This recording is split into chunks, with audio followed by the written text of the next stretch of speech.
Bharatiya Janata party को 2024 और 25 में होने वाले चुनाव को लेकर के अभी से उनको जो है डर सताने लगा है और इसको लेकर के आज भारतीय जनता पार्टी के प्रदेश अध्यक्ष संजय जायसवाल के साथ साथ और भी कुछ लोग चुनाव आयोग पहुंचे थे और उन्होंने चुनाव आयोग को एक ज्ञापन सौंपा है। भारतीय जनता पार्टी ने चुनाव आयोग से बूथों के परिसीमन में गड़बड़ी की शिकायत की है।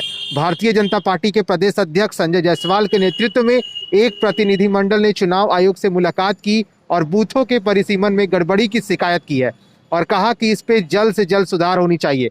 उन्होंने यह भी कहा कि बूथों के परिसीमन के सुधार के साथ साथ जो वोटर लिस्ट है उसका भी होना चाहिए, क्योंकि कई शिकायतें आ रही हैं कि एक ही परिवार का सदस्य का अलग अलग बूथों पर वोट है और इसको लेकर के संजय जायसवाल के नेतृत्व में भारतीय जनता पार्टी का एक प्रतिनिधिमंडल चुनाव आयोग पहुंचा और वहां ज्ञापन सौंपा है। हमने बातचीत भी की है बीजेपी के प्रदेश अध्यक्ष संजय जायसवाल से, उनका क्या कुछ कहना है पहले आप वो सुने। इस चुनाव के दरमियान जब बूथों का बंटवारा हुआ तो दो बहुत बड़ी समस्याएं हमें देखने को मिली। पहली समस्या ये थी कि बहुत सारे बूथों से काफ़ी ज़्यादा दूरी पर वोटर थे और उन्हें कुछ तो ऐसी भी बूथों की शिकायत मिली जहाँ 5 किलोमीटर से ज़्यादा दूर वोटर थे। और दूसरा ये कि बूथों का बंटवारा जब हुआ तो एक ही परिवार के आधे सदस्य एक बूथ पर थे और कुछ सदस्य जो बाद में जुड़े वो दूसरे बूथ पे चले गए।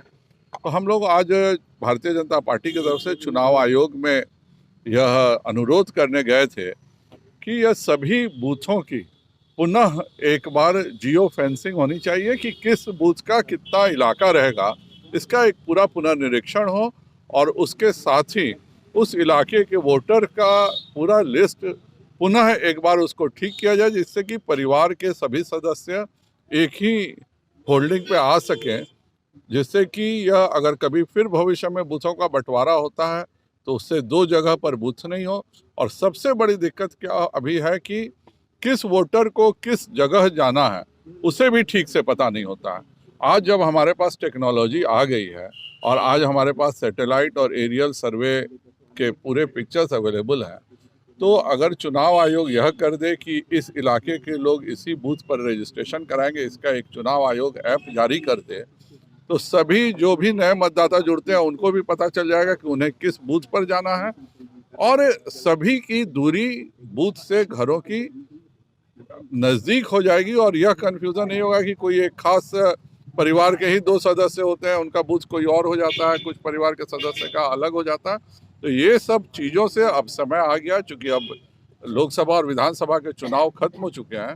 अगले विधानसभा चुनाव से पहले यह एक चुनाव आयोग को पूरी योजना बना करके अपने वोटर लिस्ट का पुनर्निरीक्षण करके और नए परिसीमन जो जिस जगह बूथ हैं उसके साथ करके काम करना चाहिए। इसी को रिक्वेस्ट करने हम आए थे। एक चीज ये है कि आपके बीजेपी प्रवक्ता को गोली मार दी गई है मुंगेर में, क्योंकि अभी आपके प्रवक्ता की ही गोली मार दी गई। बहुत दुखद है। मेरी बात भी हुई है वहाँ के हमारे जिला अध्यक्ष से, शमसी जी ठीक हैं, और मेरी डीजीपी से भी बात हुई है इस सिलसिले में। चुनाव कानून व्यवस्था में वो खुद एसपी को उन्होंने बोला है और शीघ्र ही वह कार्रवाई। जब सरकार के ही लोग सुरक्षित नहीं तो आम आदमी का क्या? यह आम आदमी और सरकार की कोई इसमें अंतर नहीं है। हर आम आदमी सरकार का ही आदमी है और हर सरकार का व्यक्ति बिहार का नागरिक है। इसमें कोई भेदभाव की बात नहीं है और सभी को सुरक्षा मिलनी चाहिए और सुरक्षा होनी चाहिए और पुलिस को त्वरित कार्रवाई निश्चित करना चाहिए। आपको लगता है लॉ एंड ऑर्डर ठीक है, मतलब कहने का law and order relative term होता है और लॉ एंड ऑर्डर की चिंता माननीय मुख्यमंत्री जी स्वयं कर रहे हैं और लगातार वह इस चीज़ की मॉनिटरिंग कर रहे हैं और ये सब चीज़ें जल्दी सॉल्व होंगी।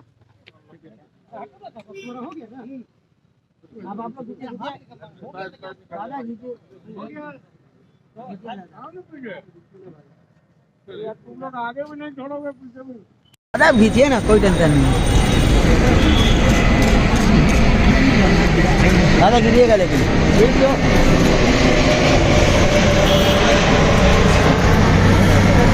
चलिए धन्यवाद। चलिए रुपेंद्र।